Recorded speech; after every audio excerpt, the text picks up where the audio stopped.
Hélène Buzetti, Jonathan Trudeau, Michel Séauger, bonsoir.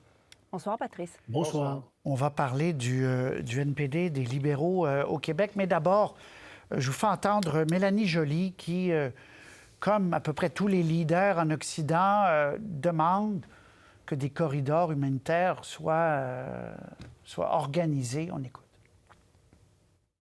Par rapport à la situation à Gaza, le Gaza est un des endroits les plus difficiles où vivre présentement au monde.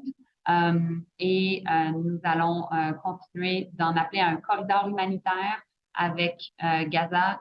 J'ai eu aussi l'autorisation de la part du gouvernement israélien que les civils canadiens qui sont présentement à Gaza puissent quitter. Mais pour ce qui est de Gaza, ce n'est pas arrangé pour les gens d'origine canadienne ni les autres. Hélène, on demande de toutes les capitales, évidemment. Oui, en même temps, le discours d'Ottawa a évolué, mais il fait encore preuve d'une extrême pudeur à critiquer Israël. On avait parlé ensemble la semaine dernière comment Mme Joly puis M. Trudeau avaient obstinément refusé de dire si le droit international était respecté par Israël, s'il fallait mettre un terme à ce blocus. Là, en fin de semaine, samedi, pour la première fois, le gouvernement canadien a dit, bon, oui, il faut avoir un corridor humanitaire, on doit respecter le droit international, mais à aucun moment, le Canada n'ose pointer Israël en disant, vous allez trop loin, le blocus a des conséquences sur les populations civiles. On ressent cette gêne, cette pudeur à aller jusque-là. Alors, on parle en termes généraux que les règles de la guerre doivent être protégées, mais respectées, pardon, et que toutes les guerres, même les guerres ont des règles, mais jamais on ne fait un lien entre protéger les règles et la responsabilité d'Israël.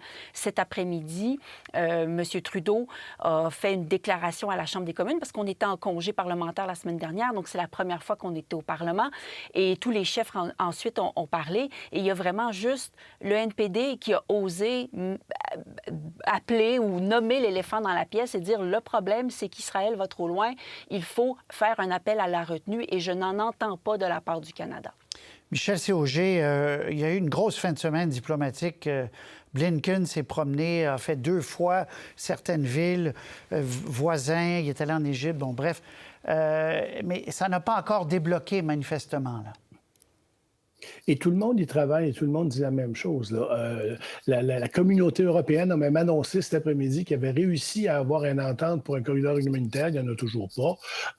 Alors, tout le monde essaie de faire ça. Les protagonistes actuellement ne bougent pas. Et le danger, c'est ce qu'Hélène évoquait, c'est qu'à un moment donné, les Israéliens vont rentrer dans la zone de Gaza et là, ça peut être un problème humanitaire absolument majeur et pour lequel on n'aura pas réussi à trouver une solution, là. Jonathan, je vous amène ailleurs parce que M. Trudeau, puis je vais vous faire entendre à vous trois, M. Trudeau, a fait écho à ce qui est arrivé aux États-Unis, attentat, un jeune arabe qui s'est fait poignarder. Bon, en France, un enseignant qui s'est fait, lui, poignarder par un islamiste radical. Bref, que ça échauffe, qu'on montre du doigt telle communauté, telle autre. Il a fait une espèce d'appel à la tolérance, à la différence. On écoute M. Trudeau. Il ne faut jamais oublier que la diversité fait notre force.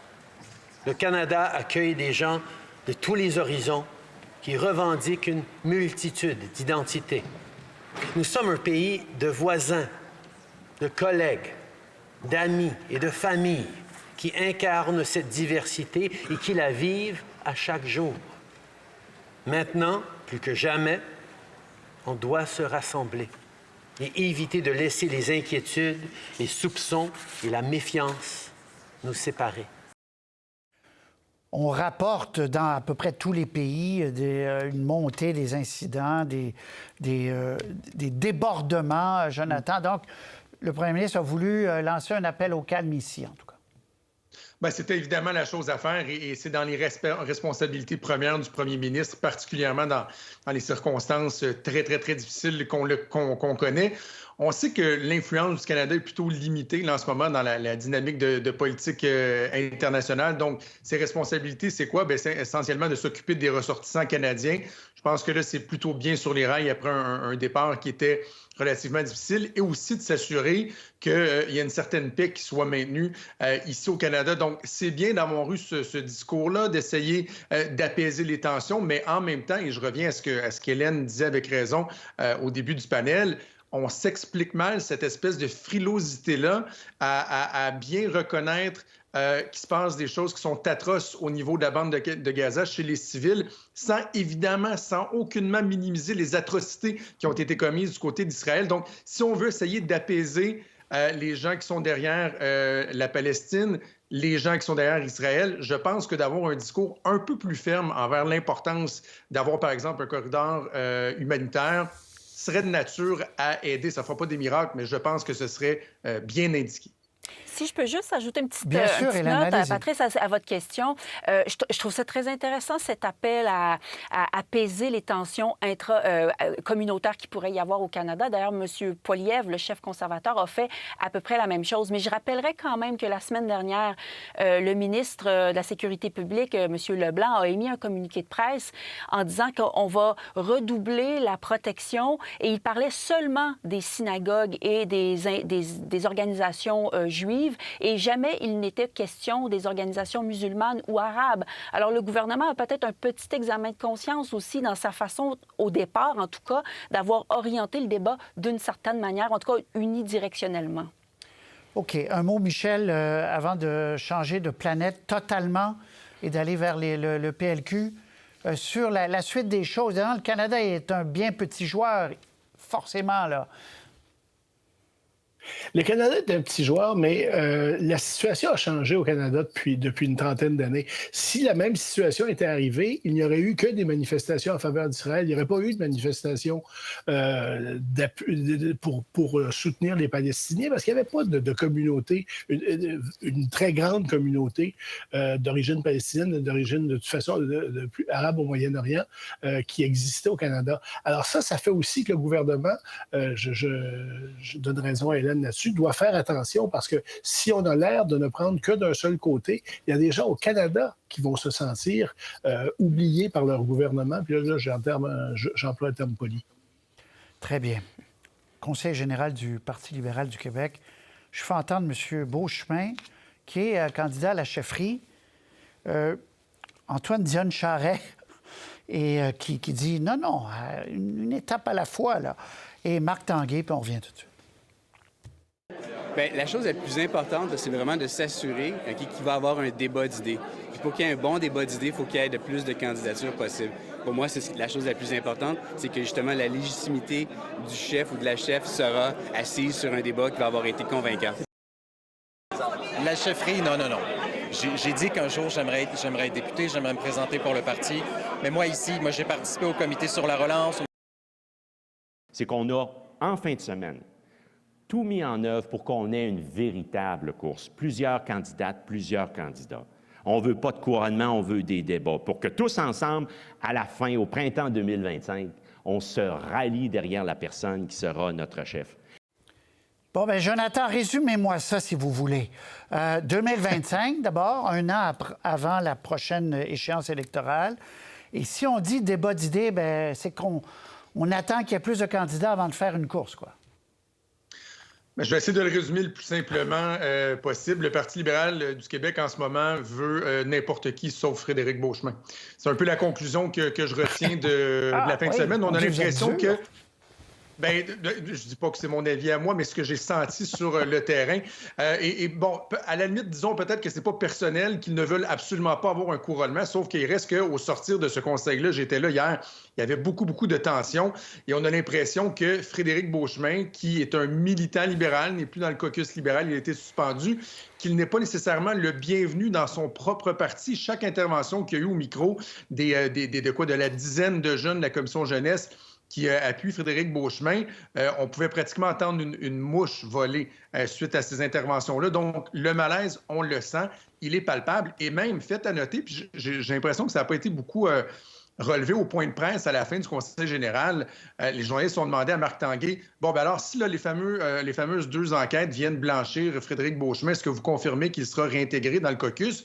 Il a refusé de s'avancer, disant que c'était l'ensemble de l'œuvre. Donc, les propos de Frédéric Beauchemin sur le manque de leadership, le manque de direction du parti. Donc, on ne sent absolument pas d'appétit à ce que Frédéric Beauchemin réintègre rapidement le caucus. Marc Tanguay n'a même pas été capable de dire qu'il souhaitait sa réintégration rapide. Jonathan, une seconde. Je vous donne la parole, Michel, Hélène, ne vous en faites pas. Jonathan, on l'accuse, même pas lui d'avoir été toxique, on l'accuse de ne pas être intervenu parce que des jeunes qui travaillent pour lui auraient été toxiques. C'est ça? Je comprends? C'est très complexe parce que là, il faut savoir que la présidente de la commission jeunesse, elle aussi, fait l'objet de plaintes qui ont été déposées, on s'en doute, par les gens qui sont dans l'entourage de Frédéric Beauchemin. Mais je vais vous ajouter un élément. Ce qui déplaît au parti, parce qu'il y a évidemment toute cette dynamique-là, puis je parlais des propos aussi de Frédéric Beauchemin concernant le manque de direction du parti, mais je vais rajouter un petit élément. En coulisses, il y a beaucoup de gens qui laissent entendre que la personne qui serait derrière tous les troubles causés à Frédéric Beauchemin serait nul autre que Marois Risky, qui voudrait nuire à Frédéric Beauchemin, garder la place bien chaude au cas où elle changerait d'idée. Il y a cet élément-là qui est nié, là, je vous dis tout de suite, par Mme Risky, mais je pense qu'au caucus du Parti libéral, on n'aime vraiment pas savoir qu'il y a des sous-entendus qui sont faits à l'endroit d'une membre en règle du caucus. C'est rien pour aider ça non plus. Bon, Hélène Michel, à vous. Mais ça vole pas haut, là. Ça vole pas haut, Hélène. Là. Non, j'avoue que j'étais pas là. Alors, il y a des détails qui m'échappent, mais dans tout ce portrait-là, il faut quand même aussi rappeler un petit gars de notre côté ici à Ottawa, Joël Lightbound, député de la région de Québec, qui laisse toujours la porte ouverte, laisse un doute planer sur son intention de se présenter à la course à la chefferie du Parti libéral du Québec. Le critère qu'il répète tout le temps, c'est de dire, moi, je veux terminer mon mandat ici à Ottawa. Pour lui, c'est important. Or, à Ottawa, bien, ça se termine au plus tard à la fin de l'été 2015. Alors, est-ce qu'on lui en tiendrait rigueur si, début 2015, il se lançait dans une course au leadership? 25. Peut-être 25. pas. Oui, excusez-moi. Voilà. Alors, peut-être qu'on lui en voudrait pas trop. Alors, ça vient ouvrir une porte à une autre candidature. M. Lightbound est quand même quelqu'un qui avait pris position pendant le convoi des camionneurs à avoir un discours un peu plus... C'est après l'élection fédérale, c'est ça que vous dites? Bien, c'est que ça nous amène dans un horizon, un échéancier où ça devient possible pour lui. OK. Michel C., vous en êtes où? Mais je reviens, parce que on est quand même dans un état de droit. Là, on a l'impression que la nouvelle arme, quand on n'aime pas quelqu'un dans un caucus, c'est de faire une plainte pour toxicité. Là. Oui. Oui, effectivement. Et il y a 2 problèmes là. D'abord, le Parti libéral aime dire « Non, on est une place ouverte. Venez tout le monde nous aider à reconstruire le Parti libéral. » Puis quand il y a un nouveau comme M. Beauchemin qui lève la tête un petit peu trop haut en dehors de l'eau, on frappe dessus parce que ça n'a pas de bon sens. Ça, c'est le problème du Parti libéral. À la fin, ça fait longtemps que c'est comme ça. C'est une espèce de club privé. Et quand quelqu'un essaye de rentrer dans le club privé et qui n'a pas attendu assez longtemps, on lui fait remarquer qu'il doit rester très, très calme et très humble. Sauf qu'à la fin, M. Beauchemin n'est pas candidat encore, d'abord. Deuxième, alors, il y a 0 candidat actuellement et il y a des choses qui vont se mettre à brasser. Moi, je remarque une chose. M. Tanguay est bien meilleur depuis qu'il a annoncé qu'il ne voulait pas être candidat à la direction. On dirait qu'il est libéré.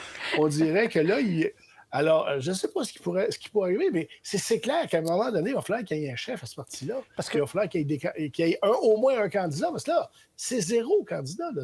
Mais là, on a commencé à avoir Québec pendant...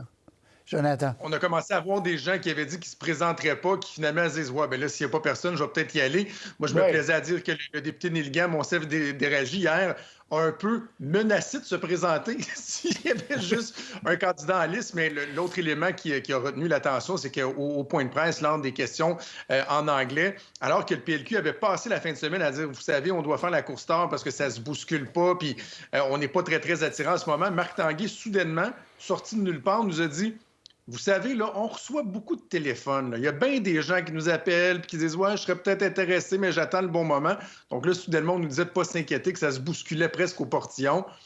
Moi, je pense que dans les faits, là, il n'y en a pas tant que ça des gens qui ont levé la main. Là. OK. Alors, voilà pour le PLQ. NPD, Hélène, je vais vous faire entendre le chef, Jack Metzing, qui a eu quoi, 82? Est-ce qu'il y a eu 2? 81. Un? Oh mon Dieu.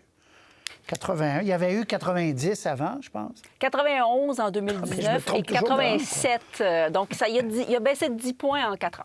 OK. Alors, là, il y a des pressions parce qu'il y a une partie du parti qui dit vous en demandez pas assez aux libéraux tant qu'à les tenir en vie.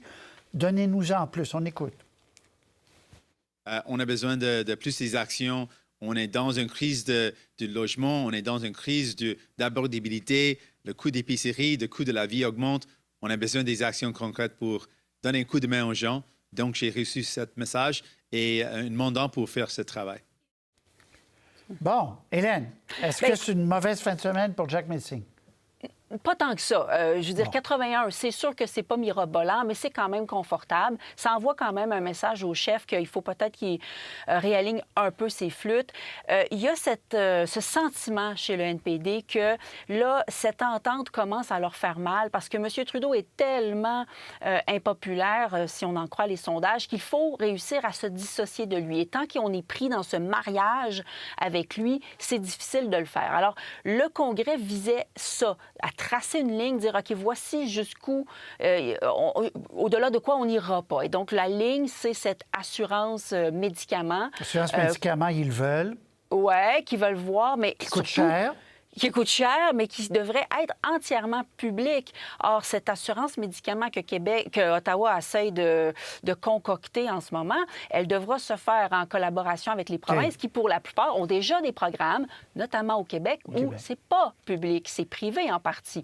Alors, ça pose des problèmes à l'horizon. Mais voilà, c'est ça l'idée. D'accord. Jonathan Michel, ce qui est intéressant, c'est que s'il réussit, Jack Metzing, à faire dépenser plus M. Trudeau, ça va nuire encore plus à M. Trudeau vis-à-vis les conservateurs, Jonathan. Ben oui, effectivement, vis-à-vis les conservateurs, mais sinon vis-à-vis le reste de l'électorat qui pourrait être satisfait, par exemple, de la mise en place de ce programme-là. Bien, qui va en bénéficier? Bien, c'est probablement Justin Trudeau, si tant est qu'il en bénéficie. Donc, il y a comme une situation qui est perdant-perdant, je trouve, pour le NPD. C'est-à-dire que s'il y a des éléments positifs qui découlent de l'entente, il a de la misère à s'attribuer les mérites. Et de l'autre côté, bien, il souffre du manque de popularité de Justin Trudeau. Puis c'est fascinant de regarder la courbe des sondages. Hein? Justin Trudeau qui décline, et le NPD ne va absolument pas rechercher ce vote-là. Au contraire, semble presque baisser au même niveau, alors que les conservateurs, eux, sont en augmentation. Donc, je ne serais pas surpris qu'on voit cette entente-là éclater et d'avoir un NPD qui irait davantage à la pièce. Entente éclatée, Michel C. Bien, entente éclatée, ça va vouloir dire une chose, ça va vouloir dire une élection générale et prêt à Poilievre qui est un gouvernement majoritaire si on regarde les sondages comme ils sont actuellement. Alors, est-ce que le NPD veut faire ça? C'est une autre affaire, mais des fois, le NPD a un don assez particulier de se peinturer dans un coin. L'assurance médicaments, il faut qu'elle soit publique pour tout le monde. Vous, Patrice, qui avez une assurance médicaments de votre employeur, je la connais, je l'ai déjà eue, et qui est privée, ah ben non, ça ne marche pas. Ben voyons, et moi qui est un citoyen québécois qui a une assurance publique, alors, je suis correct, mais je suis correct juste jusqu'à un certain point parce que ça ne sera pas dans le programme national. Écoutez, là, ça, c'est le genre de chicanerie qui peuvent nuire énormément à réaliser un problème. Et des fois, le NPD est bon là-dedans, mettre des obstacles à ses propres ambitions. Hélène, sur ce panel, vous avez dit plusieurs fois... je crois que ça va tenir. Je regarde les feuilles de thé. Est-ce que vous êtes aussi sûr aujourd'hui que vous ne l'étiez il y a quelques mois? Quand même, mais j'avoue, j'ai une petite insécurité tout d'un coup. Je pense aussi que cette entente pourrait peut-être éclater un divorce prétanier, peut-être, mais il y a toujours d'autres partis qui peuvent appuyer à la pièce. Puis tous les votes à la Chambre des communes ne sont pas des votes de confiance. Disons que c'est plus incertain s'il y a plus de budget. Mais une chose que le NPD ne pardonnerait jamais à son chef, c'est de précipiter une élection plus tôt que prévu et de voir arriver un gouvernement conservateur majoritaire. Ça serait la fin de M. Singh, c'est certain. Hélène, Jonathan Michel, merci beaucoup. Au revoir. Soirée. Au revoir. Bonne soirée. Au revoir.